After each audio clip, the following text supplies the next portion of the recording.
Hey, what's up? This is Mikey for Electrek, and in this video we're going to talk about winter riding gear. In another video we're going to discuss winterizing your bicycle, but for now we are going to covering you. So, let's go.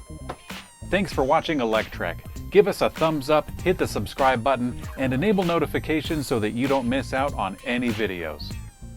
Okay, so first things first, if you are riding on an electric bike, you're not going to be doing the same kind of intense cardiovascular workout that you would be doing on a conventional bike. I think we can all agree that that's just the way it is. So a lot of the cycling gear that exists is meant for a cyclist who is generating a lot of intense body heat during the cycling motion. So in this case, we have some bundling to do because aside from that aspect, an electric bike is also going to be riding farther in most cases and riding a lot faster. So let's go ahead and get to it. We're actually going to be talking mostly on the idea of commuting with an electric bicycle. If you wanted to do some recreation or off-road or something like that, you kind of take these sort of aspects and kind of crank it up a notch if you plan on going on longer rides, or you can actually scale it down if you just want to go for a quick jaunt in the neighborhood. So without further ado, let's do. Okay, so let's start things on the top with the helmet. Get it? You'll probably want one of two things for winter cycling. The first one is my personal choice. So this bike helmet has some earmuffs on it. These are little earmuffs that attach into the rim of the helmet itself. Now, even though these are an added accessory that can be taken on or off, I just have them permanently fixed to the helmet, and this is a helmet that I use for winter riding. I don't use it in the summer at all. This particular one is called a Brentwood from the company Burn Unlimited. If you're curious, I don't know if the glare is going to be too bad, but there's actually quite a few different styles. Don't have to feel like you're trapped into this particular brand, but I do like this a lot. It has kind of a slim profile. Now the other option, this is one of them, the other option for a lot of winter gear is to get a helmet that is big. So in this case, I have an extra large helmet from Nutcase helmets. Now, Nutcase has some pretty wacky designs, but as a helmet, they're fairly standard. So this one, as you can see, is pretty big. It kind of feels like a dinner plate is on top of my head. But this is done very intentional because with a larger size helmet, it can accommodate the extra space on top of your head for a face mask. So let's go ahead and dive into those. All right, so there you go. You can kind of see it in action. See how they incorporate one with another. The Balaclava itself is a pretty handy thing. So this is a face mask, or a balaclava, as they call it.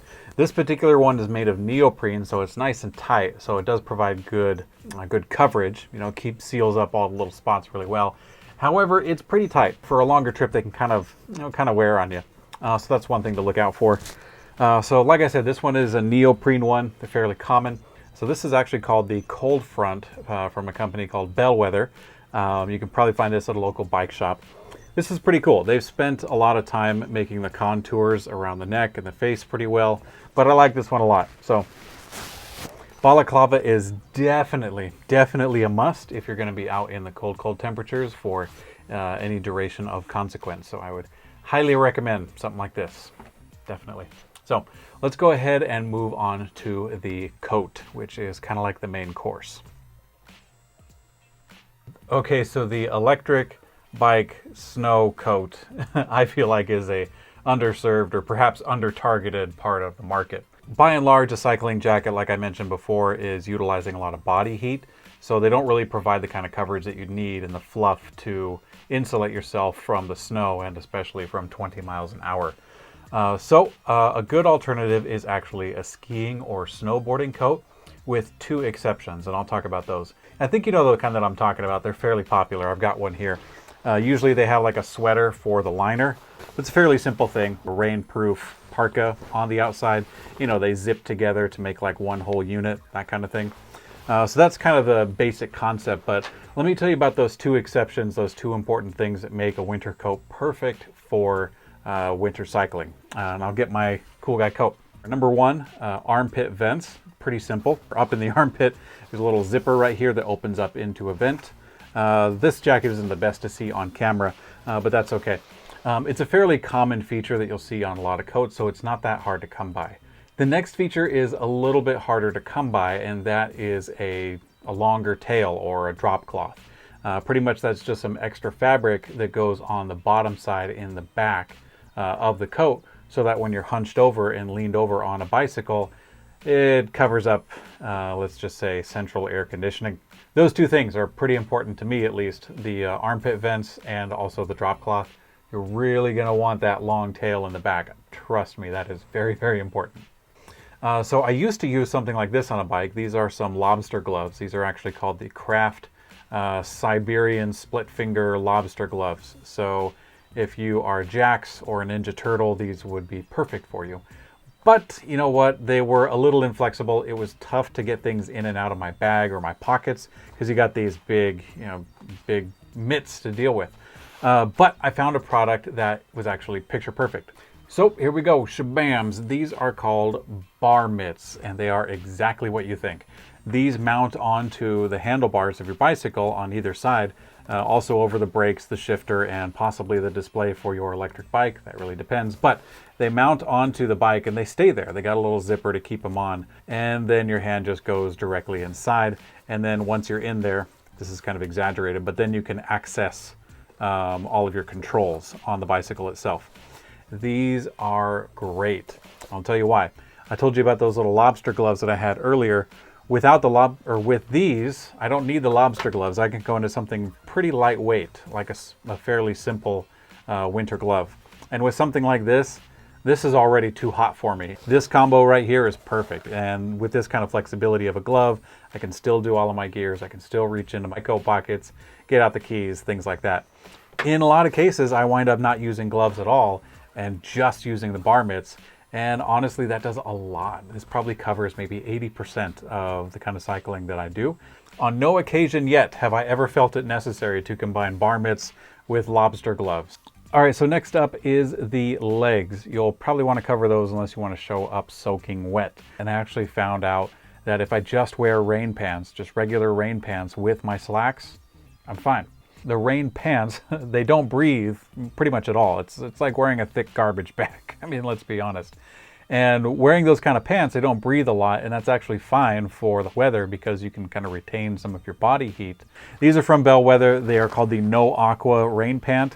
Nothing too terribly fancy about them. They have a drawstring on the top that I never use. They have some reflective accents on the side, and also some cool zippers that have that kind of feature where they cover each other up, so it's nice and tight on the bottom there. So that's pretty much all I look for pants. If you have found a different solution, please let me know in the comment section below, because in all honesty, I'm trying to find a better solution than this, and I'm totally open for suggestions. So yeah, thanks.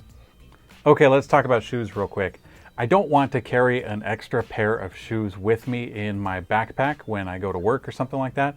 So I wanted to find a shoe cover that I could put over my shoe, my existing street shoe. And I tried a few of those covers and I just wound up destroying them all. Seems like they all have an elastic band that goes under on the sole, and they didn't really last terribly long for me. I tried out a few of those sets and I was disappointed.